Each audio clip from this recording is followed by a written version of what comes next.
को लॉन्च किया। Now honestly मुझे काफी दुख होता है देखकर कि इसरो ने एक हिस्टोरिक मिशन को लॉन्च किया है। यहाँ पे आप देख पाओगे कुछ ही घंटों पहले इसरो ने इस पर ट्वीट करी है कि स्पैडेक्स मिशन लॉन्च हो चुका है, जबकि इंडियन मीडिया इसको इतना ज्यादा कवर कर नहीं रहा।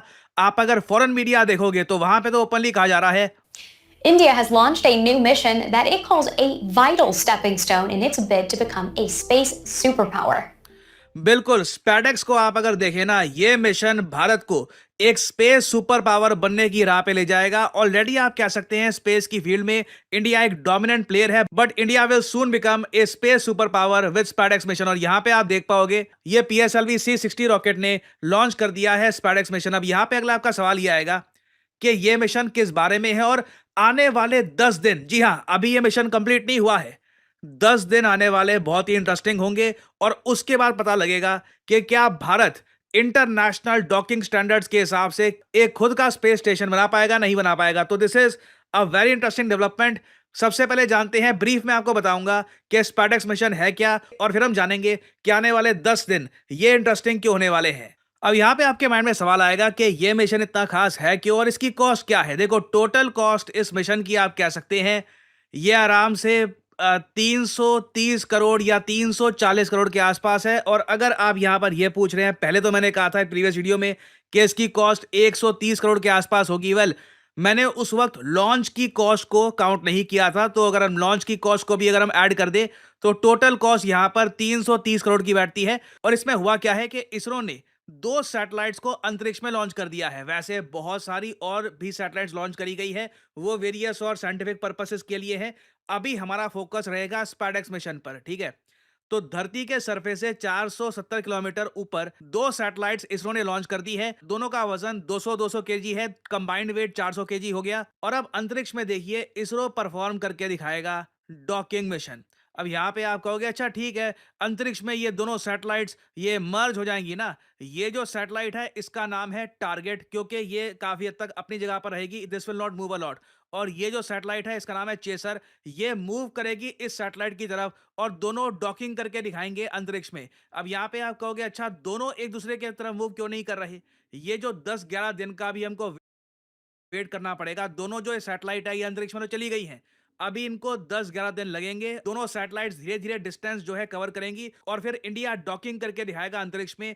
दुनिया में सिर्फ 3 देश हैं जो अंतरिक्ष में डॉकिंग कर सकते हैं, USA, चाइना, रशिया, और इसमें चौथा देश बन जाएगा इंडिया। और यहाँ पे आपको लॉजिक समझना होगा, अगर दोनों ये यहाँ पे ऑब्जेक्ट्स एक दूसरे की तरफ बढ़ना स्टार्ट कर दे तो उस केस में देखिए एक्सीडेंट हो सकता है, डॉकिंग फेलियर भी हो सकता है। क्योंकि हम लोग ये चाहते हैं कि इवेंचुअली ये जो दोनों सैटेलाइट्स हैं ये और जरा करीब आए और इस तरीके से जो डॉकिंग मैकेनिज्म यहाँ पे आप देख रहे हो प्रॉपर्ली इंटरलॉक करके इंडिया डेमोन्स्ट्रेट करे दुनिया को कि इंटरनेशनल डॉकिंग स्टैंडर्ड्स के हिसाब से भारतीय डॉकिंग स्टैंडर्ड काम करता है। हम लोग कल को कुछ भी अंतरिक्ष में क्रिएट कर सकते हैं and we can even make our own space station. ये जो सारा एनिमेशन है ये इसरो का मैं आपको दिखा रहा हूं।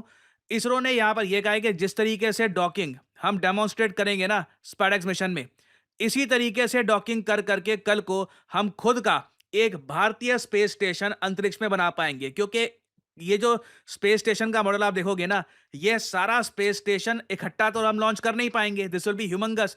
यहाँ पे आप देख पाओगे डॉकिंग करके ना, एक डॉकिंग यहाँ पर हो रखी है, एक डॉकिंग हमने यहाँ पर करी है, यहाँ पर बहुत बार डॉकिंग करके इंडिया खुद का स्पेस स्टेशन अंतरिक्ष में बनाएगा। International space station, Chinese space station सभी इसी तरीके से बनते हैं। और अगर यहाँ पे आपका सवाल ये है कि ये इंटरनेशनल डॉकिंग स्टैंडर्ड क्या होता है और ये भारतीय डॉकिंग स्टैंडर्ड क्या है, ये मैं आपको थोड़ा सा समझाता हूँ। तुम्हारे लाइफ के ऐसे ऐसे राज खुल जाएंगे जो तुम्हें खुद भी नहीं पता होंगे। तुम्हारी ये जो कुंडली होती है ना, अंतरिक्ष में डॉकिंग करना देखिए बहुत ही मुश्किल कार्य है। 1970 से ही आप देख लीजिए कई कंट्रीज लगातार फेल हो चुकी है अंतरिक्ष में डॉकिंग करने से, और उसकी वजह से एक्सीडेंट्स होते हैं। काफी बार एस्ट्रोनॉट्स की जान खतरे में भी आ जाती है। फॉर एग्जांपल इधर आप देख पाओगे 1974 का आर्टिकल है। उस वक्त यूएसएसआर के जो एस्ट्रोनॉट्स थे ये धरती पर वापस आ गए थे क्योंकि स्पेस डॉकिंग अंतरिक्ष में फेल कर गई थी।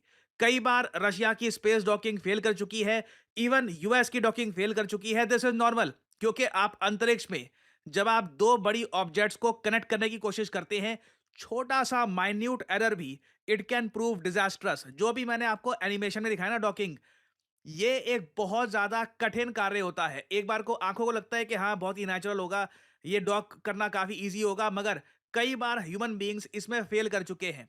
और इसलिए 2010 में दुनिया ने बनाया इंटरनेशनल डॉकिंग सिस्टम स्टैंडर्ड।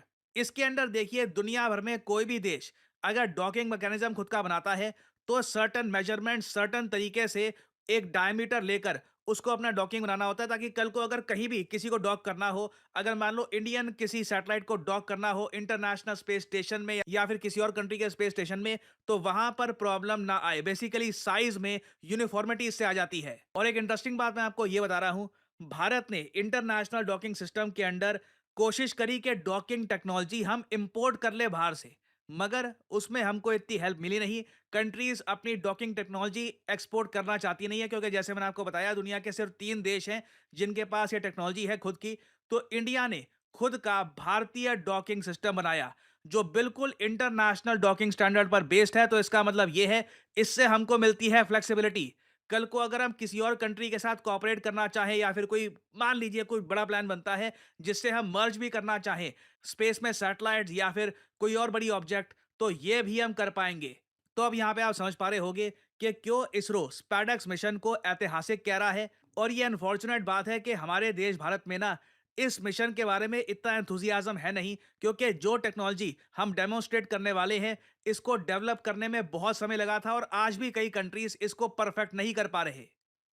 तो आने वाले 10 से लेकर 11 दिन ये बहुत ही इंटरेस्टिंग होंगे। हमको पता लगेगा कि क्या इसरो इस टेक्नोलॉजी को परफेक्ट कर चुका है, क्या हम इंटरनेशनल डॉकिंग स्टैंडर्ड्स के हिसाब से अंतरिक्ष में डॉक कर सकते हैं।